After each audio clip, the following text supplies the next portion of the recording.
ഇന്നത്തെ വീഡിയോയിൽ കൊച്ചി പട്ടണം പെരുമ്പടപ്പ് വകയായി തീർന്നതിനെക്കുറിച്ചും വെട്ടത്ത് നാട് പെരുമ്പടപ്പിൽ നിന്ന് വിട്ടുപോയതിനെക്കുറിച്ചും മനസ്സിലാക്കാം.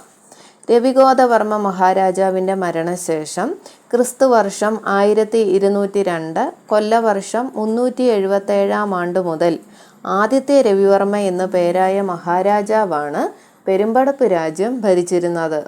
ഇക്കാലത്ത് രാജകുടുംബത്തിൽ വെട്ടത്ത് നാട് രാജ്യത്തുള്ള ശാഖയ്ക്ക് പുറമെ 5 താവഴികളും ഉണ്ടായിരുന്നു. ആ താവഴിക്കാരിൽ ചിലർ തമ്മിൽ കുറേശ്ശെ ഇഷ്ടക്കേടുണ്ടാകുന്നുണ്ടെന്നുള്ള വിവരം അറിഞ്ഞ മഹാരാജാവ് എല്ലാവരെയും ഒരുമിച്ച് താമസിപ്പിക്കുന്നത് നല്ലതല്ലെന്ന് തീർച്ചപ്പെടുത്തി.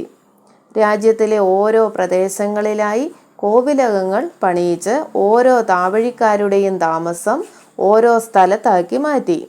എന്നാൽ ജ്യേഷ്ഠാനുജത്തിമാരായ 5 രാജ്ഞിമാരിൽ നിന്നുണ്ടായ സന്താനങ്ങളായ ഈ 5 താവഴിക്കാരിൽ മൂത്ത താവഴിക്കാരും ഇളയ താവഴിക്കാരും ഒരുമിച്ചാണ് താമസിച്ചിരുന്നത്.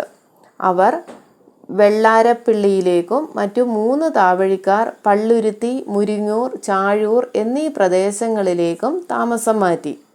അങ്ങനെ 5 താവഴിക്കാർക്കും ക്രമത്തിൽ മൂത്ത താവഴി, ഇളയ താവഴി, പള്ളുരുത്തി താവഴി, മുരിങ്ങൂർ താവഴി, ചാഴൂർ താവഴി എന്നിങ്ങനെ പേരുമുണ്ടായി. ഓരോ താവഴിക്കാർക്കും ചിലവിനായി രാജധാനി വക സ്വത്തും ഭൂസ്വത്തായ കണ്ട് കൃഷിയിൽ നിന്ന് അതാത് താവഴിക്കാരുടെ അധീനത്തിൽ നിലം പറമ്പുകളും തിരിച്ചുവെച്ചു. അകമ്പടിക്കാർ മുതലായ പരിവാരങ്ങളെയും പ്രത്യേകം ഏർപ്പെടുത്തി.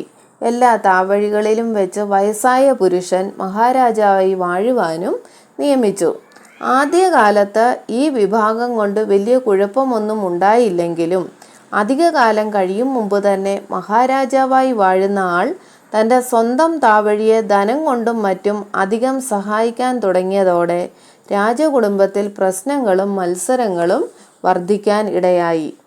ക്രിസ്തുവർഷം 1280 കൊല്ലവർഷം 405 വരെയാണ് ആദിത്യ രവിവർമ്മ മഹാരാജാവ് നാട് ഭരിച്ചത്. അതിനുശേഷം ഉണ്ണി രവിവർമ്മ എന്നു പേരായ മഹാരാജാവാണ് ഭരണം നടത്തിയിരുന്നത്. ഇക്കാലത്ത് ഇടപ്പള്ളി സ്വരൂപത്തിലെ ഒരു രാജാവ് പെരുമ്പടപ്പിലെ ഇളയ താവഴിയിൽപ്പെട്ട ഒരു രാജകുമാരിയെ യാദൃശ്ചികമായി കാണുകയും അവർ പരസ്പരം ഇഷ്ടപ്പെടുകയും ചെയ്തു. അവർ തമ്മിലുള്ള വിവാഹം പെരുമ്പടപ്പ് നാട് ഭരിക്കുന്ന മഹാരാജാവിന് സമ്മതമില്ലായിരുന്നു. എങ്കിലും വിവാഹം നടന്നു. അക്കാലത്ത് കൊച്ചി പട്ടണവും മട്ടാഞ്ചേരിയും അതിനു ചുറ്റുമുള്ള പ്രദേശങ്ങളും ഇടപ്പള്ളി രാജാവിൻ്റെ വകയായിരുന്നു.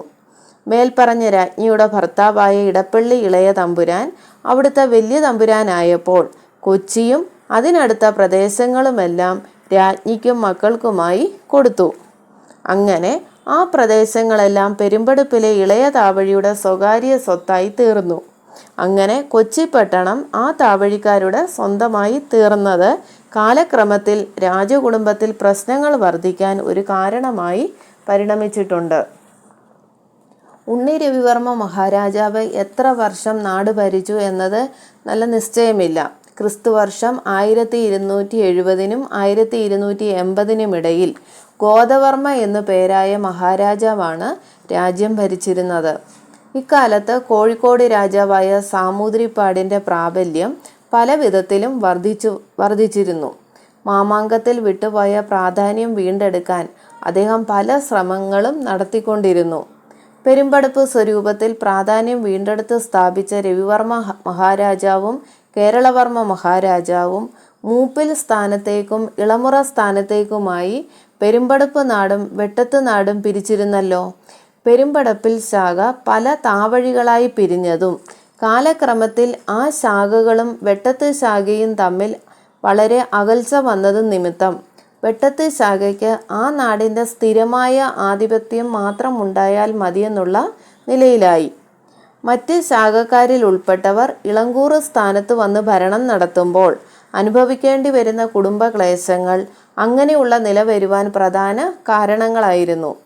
ഈ വിവരം സാമൂതിരിപ്പാടിൻ്റെ പക്ഷത്ത് നിൽക്കുന്ന പന്നിയൂർ കൂറുകാരായ നമ്പൂതിരിമാർ വഴി അദ്ദേഹം അറിഞ്ഞു. മാമാങ്കത്തിൽ പ്രാധാന്യം നേടുവാൻ തക്കം നോക്കിയിരുന്ന സാമൂതിരിപ്പാടിന് വെട്ടത്ത് രാജകുടുംബം തനിക്ക് അധീനമായി തീരേണ്ടത് അത്യാവശ്യമായിരുന്നു.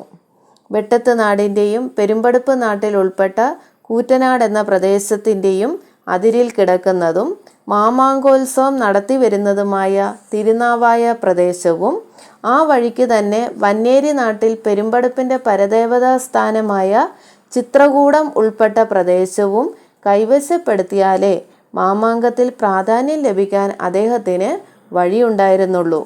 ഓരോ രാജാക്കന്മാരും കുലപരദേവതയുടെ സന്നിധാനത്തിൽ വെച്ച് കിരീടം ധരിച്ചുകൊണ്ടേ മാമാങ്കത്തിന് പോകാവൂ എന്നായിരുന്നല്ലോ ഏർപ്പാട്. വന്നേരി ചിത്രകൂടം സാമൂതിരിപ്പാടിൻ്റെ കൈവശമായാൽ പെരുമ്പടുപ്പ് മഹാരാജാവിന് അവിടെ വെച്ച് കിരീടം ധരിക്കാൻ നിവർത്തിയില്ലാതാക്കി തീർക്കാം. അവിടെ വെച്ച് കിരീടം ധരിക്കാതെ അദ്ദേഹം വരികയുമില്ല. അപ്പോൾ മാമാങ്കത്തിൽ പ്രാധാന്യം സാമൂതിരിക്ക് തന്നെ കിട്ടുകയും ചെയ്യും. തിരുനാവായ പ്രദേശം കൈവശമായാൽ അവിടെ വേണ്ട അധികാരങ്ങളെല്ലാം നടത്തുകയും ചെയ്യാം. ഇങ്ങനെയെല്ലാമായിരുന്നു സാമൂതിരിപ്പാട് കരുതിയിരുന്നത്.